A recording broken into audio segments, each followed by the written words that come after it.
Suheldev Bharatiya Samaj party के राष्ट्रीय अध्यक्ष आज इटावा पहुंचे, जहां सोहेलदेव समाज पार्टी के अधिकार सम्मेलन में उन्होंने भाग लिया।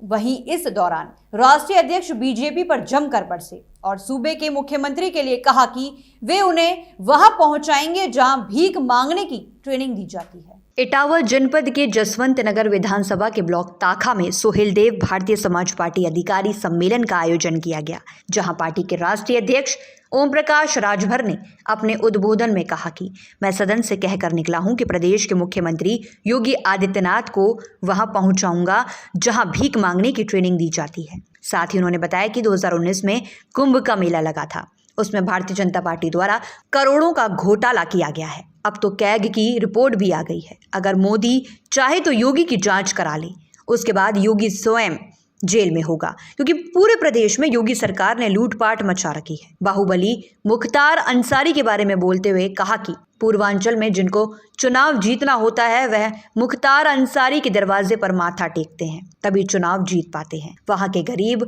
मुख्तार अंसारी को मसीहा मानते हैं। अपराधियों को टिकट न देने की मायावती के बयान पर ओम प्रकाश राजभर ने कहा कि मुख्तार अंसारी ने जब बसपा ज्वाइन की थी तो मायावती ने इनको गरीबों का मसीहा बताया था। और तो और दिल्ली की संसद में आधे से ज्यादा अपराधी लोकसभा के अंदर हैं। उत्तर प्रदेश की विधानसभा में भी आधे से अधिक अपराधी ही हैं, क्योंकि मुख्तार अंसारी मुसलमान है, इसलिए सभी लोग उस पर उंगली उठा रहे हैं। अगर बसपा अपराधियों को टिकट ना देने की बात कर रही है, फिर पवन पांडे को किस प्रकार से टिकट देगी, क्योंकि पवन पांडे भी आपराधिक किस्म के हैं।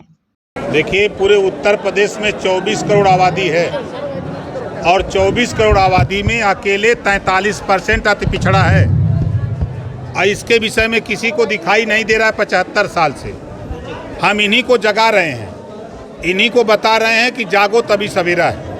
आप उठा के देखिए, बंजारा है, बहेलिया है, आरक है, अरकबंसी है, खंघार है, बिंद है, कश्यप है, राजभर है, चौहान है, पाल है, प्रजापति है, कुम्हार है, नाई है, गोंड है, लोहार है। इनके विषय में कौन सोचेगा? जब सब लोग खाली एक ही तरफ जाएंगे तो इनके विषय में सोचने के लिए हम लोगों ने तय किया है कि इनको एक समान शिक्षा हो, अनिवार्य शिक्षा और फ्री शिक्षा। इनके लिए इलाज गरीब अगर बीमार होता है तो इनके इलाज फ्री में हो। प्रदेश में और देश में जातिवार जनगणना होनी चाहिए। इनकी गिनती हो नहीं पा रही है। जो राजनीति में जो लोग ऊपर चले गए हैं वो गिनती नहीं होने देना चाहते हैं। गिनती होगी तो इनके लिए भी विकास के लिए बजट अलॉट करना पड़ेगा। इनको भी भागीदारी सामाजिक, आर्थिक, राजनीतिक, सांस्कृतिक क्षेत्र में इनको भागीदारी देनी पड़ेगी। इस नाते हम इन्हीं को जगाने में लगे हैं।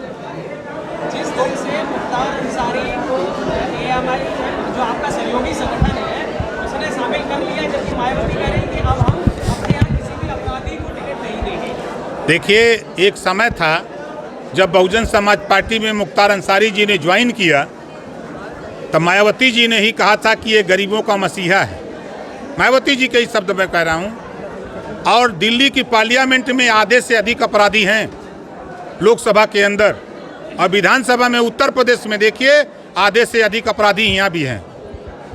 चूंकि वो मुसलमान है, इस नाते उसके ऊपर उंगली तो सब उठा दे रहे हैं। लेकिन भारतीय जनता पार्टी अपने दामन में झांक के देखे, कांग्रेस अपने दामन में झांक के देखे, बसपा अपने दामन में झांक के देखे। पवन पांडे को तो टिकट देने की बात कही है मायावती जी ने। ये कौन से हरिश्चंद्र की औलाद हैं?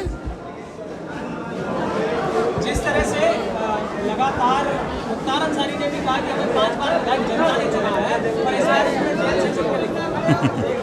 देखिए, वो गरीबों का पूर्वांचल में चाहे भाजपा का नेता हो, चाहे सपा का हो, चाहे बसपा का, चाहे कांग्रेस का, जिसको चुनाव जीतना होता है वो जाके मुख्तार अंसारी के यहाँ माथा टेकता है, तब जाके वो चुनाव जीतता है। इस नाते वहाँ के गरीब कमजोर उसको मसीहा मानते हैं, उधर के नेता उसको मसीहा मानते हैं। और बड़े नेता कब क्या कहते हैं क्या नहीं कहते हैं वो उनका विषय है।